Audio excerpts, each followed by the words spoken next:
A dollar doesn't buy what it used to. That sounds obvious, almost cliche, but the actual numbers are worse than most people realize. Since the year 2000, your money has quietly lost nearly half its value, and for the things that actually matter, housing, healthcare, education, it's even worse than that. So let's put real prices to it. Starting with the number itself. The number. Here's the raw math. $1 in 2000 requires about $1.93 in 2026 to buy the same basket of goods. Flip that around, and a dollar today buys roughly 52 cents of what it could back then. The 56 cents figure in the title reflects something closer to lived reality, because the categories eating your paycheck alive have all risen significantly faster than the official average. Let's make it tangible. A Big Mac cost $2.24 in 2000. By 2024, that same sandwich averaged $5.16 yen. That's a 154% increase, which completely dwarfs the 93% headline CPI number. In Big Mac terms, your dollar's purchasing power has fallen to about 40% of what it was, which is, not ideal. Scale that up, the average new car went from $20,350 Sigma $50,780. Average new home price jumped from roughly $200,000 to $522,800. College tuition rose 157.5% since the start of the century.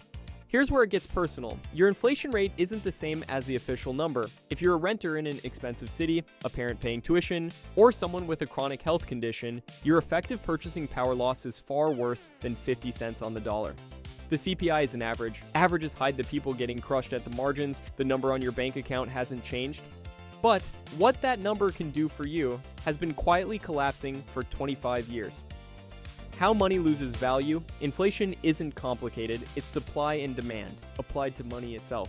When you hear inflation is 3%, that doesn't mean someone reached into your wallet and took 3 cents off every dollar. It means the stuff you buy costs 3% more. Your dollar didn't shrink. It just lost a fight with the price tag. Think of it like this. Money is a product, and like any product, when you flood the market with more of it, each unit becomes worth less. The US M2 money supply, which is basically all the cash, checking accounts, and savings deposits floating around, went from roughly $4 to $5 trillion around 2000 to over $21 trillion by the mid-2020s. That's not a typo. The amount of money in the system roughly quadrupled in 25 years. Now here's the thing. More money doesn't automatically mean higher grocery bills the next morning. After 2008, the Fed pumped trillions into the system through quantitative easing, and consumer prices barely moved for years. Where'd the money go? Stocks, real estate. Asset prices exploded while your sandwich stayed roughly the same price. So your dollar was being devalued, it just wasn't showing up at the register yet. It was showing up in housing prices you couldn't afford. Then 2020 hit, and every inflationary force decided to show up at the same time. Massive money printing, zero interest rates, direct stimulus checks landing in bank accounts, supply chains collapsing, pent-up demand slamming into empty shelves. It was demand pull, cost push, and expectations-driven inflation all stacked on top of each other like the world's worst sandwich. But here's where it gets interesting. The way we actually measure all this damage, it might be lying to you. Why CPI understates it. Here's the thing about the Consumer Price Index. It's not lying to you exactly, it's just measuring something that doesn't exist, the average consumer. The BLS surveys what urban consumers buy, weights categories by average spending patterns, and tracks price changes monthly across thousands of items. Sounds reasonable. But the average basket they're tracking may not reflect any individual household's actual spending. It's like measuring the average depth of a river and concluding nobody can drown in it. But the real magic trick is how they handle housing. Most people assume CPI tracks what homes actually cost. It doesn't. For homeowners, the BLS uses something called owner's equivalent rent, which is basically asking people, hey, what do you think your house would rent for? And then using that number instead of, the actual price of the home, the mortgage payment, or the maintenance costs. During rapid home price appreciation, this systematically understates the cost pressures on anyone trying to buy. Your house doubled in price, but CPI shrugs because some guy estimated his rent would only go up 3%. Then there's hedonic quality adjustments. Your phone costs the same as last year but has a better camera? CPI says that's effectively a price decline. Cool. And if steak gets too expensive and you switch to hamburger, that's not counted as inflation either. That's substitution. You downgraded your entire diet, but statistically, your cost of living didn't change, which is, not ideal. Meanwhile, medical care prices rose 121% versus 86% for overall CPI since 2000. College tuition rose 157%. Home prices more than doubled. These aren't luxury categories. These are the pillars of middle-class life, and they consistently outpace the headline number. The measuring stick itself is designed to smooth over the sharpest edges, but if the way we measure inflation is this generous, imagine what happens when the people controlling the money supply use that same gentle number as their target. That's where central banks come in. The role of central banks. Central banks have been quietly turbocharging the erosion of the dollar's value for decades. Before 2008, the Federal Reserve's main weapon was the federal funds rate. This normal policy regime already produced 2 to 3% annual inflation, which meant the dollar was on track to lose about half its purchasing power over a working lifetime. Even before the massive interventions, your money was quietly shrinking. Then, the 2008 financial crisis hit and everything escalated. The Fed slashed rates to near zero and unleashed quantitative easing, buying huge amounts of government and mortgage-backed debt. In Q1 alone, they purchased roughly $1.25 trillion in mortgage-backed securities and hundreds of billions in treasuries. The Fed's balance sheet ballooned from under $1 trillion to around $4.5 trillion in just a few years. The pandemic response was on another level entirely. From early 2020 to the height of the crisis, the Fed's total assets almost doubled again to nearly $9 trillion. M2 money supply growth hit rates unseen in decades, fueled by QE and direct fiscal stimulus that sent cash straight to households. Truly unprecedented. This wasn't just a US story. The European Central Bank ran asset purchase programs worth hundreds of billions of euros, and the Bank of Japan combined quantitative easing with yield curve control. Central banks around the world massively expanded their footprints to fight crisis after crisis. Here's the kicker. While consumer price inflation remained modest for much of the 2010s, QE pumped asset prices through the roof, stocks and real estate soared, while everyday shopping carts showed only slow price rises. This masked a massive wealth transfer, inflating assets for investors, while ordinary people faced rapidly rising rents and home prices. The official CPI said inflation was stable, but the cost of actually living told a very different story.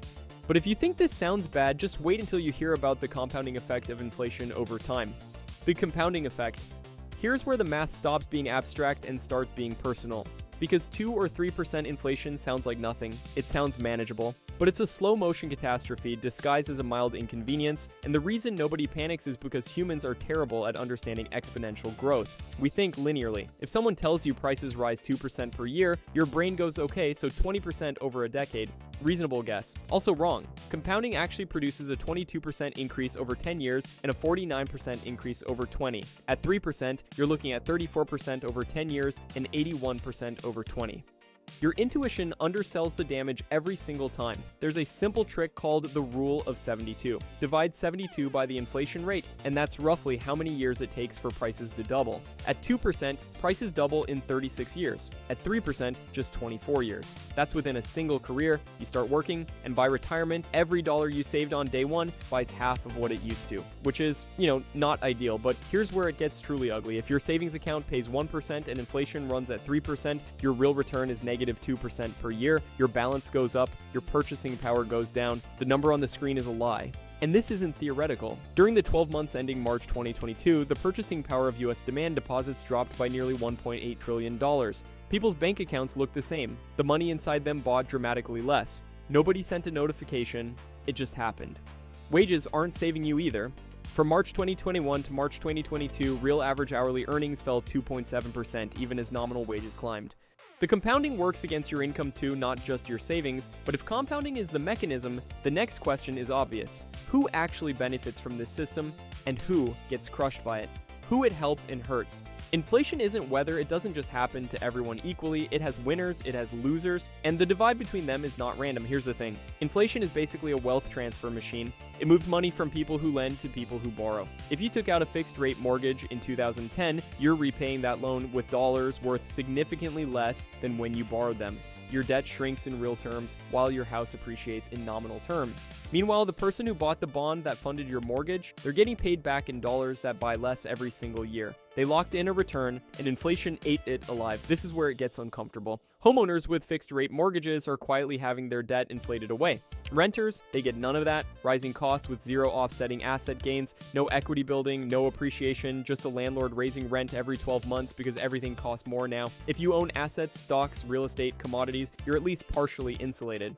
Asset prices tend to rise with or faster than inflation. If you don't own assets, costs go up and wealth doesn't. Cool.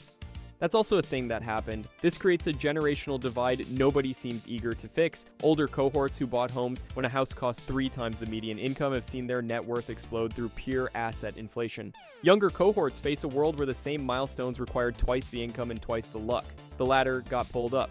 And here's the part that should make you slightly angry. Governments benefit from inflation too. It reduces the real value of public debt without requiring a politically toxic tax increase. The national debt quietly becomes less burdensome. Wealth transfers from savers to the state and nobody has to vote on it. That's not conspiracy, that's just math. So when someone tells you inflation is under control at 2 to 3%, ask yourself, under control for whom? For asset owners and governments carrying debt, moderate inflation is a feature. For everyone else, it's the slow mechanism by which you fall behind without ever understanding why, but knowing who wins and loses is only half the picture. The real question is what all this means for the cash sitting in your account right now. What cash actually costs you? Let's make this entire video hit home with one example. Take $10,000 and deposit it into a traditional savings account in the year 2000. You're being responsible. You're doing what every adult in your life told you to do. Save your money, put it in the bank, let it grow. So you do. And you leave it there for over 2 decades, earning the national average savings account rate of about 0.5% annually. By 2026, your balance reads $11,356. You made money, congratulations. Except you didn't. To maintain the same purchasing power that $10,000 had in 2000, you'd need approximately $1,900 today. You're $8,000 short. You lost over 40% of your money's real value while watching the number in your account go up. That's not saving, that's a magic trick, where the bank is the magician and you're the volunteer who doesn't realize their wallet's been emptied. Here's the thing. The national average savings account APY has been under 0.50% for most of the post-2008 era. Inflation averaged 2 to 3%. That's a guaranteed negative real return of 1.5 to 2.5% per year for anyone who followed the standard advice. Every single year, your money bought less. And nobody sent you a notification. Let me translate this into something you can actually feel. In 2000, a Big Mac cost $2.24. Your $10,000 could buy 4,464 Big Macs. A quarter century of patience later, your $11,356 buys you 1,096 Big Macs at today's average price of $5.69, less than half the food.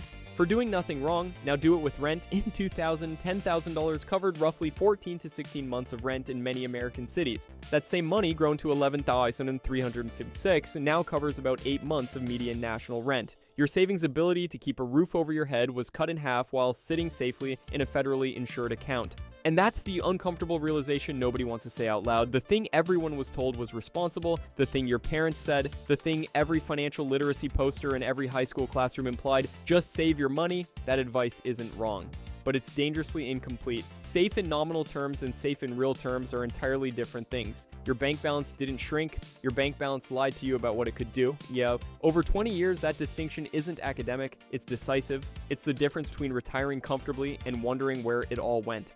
And it happened to almost everyone who trusted the number on the screen more than the price on the shelf.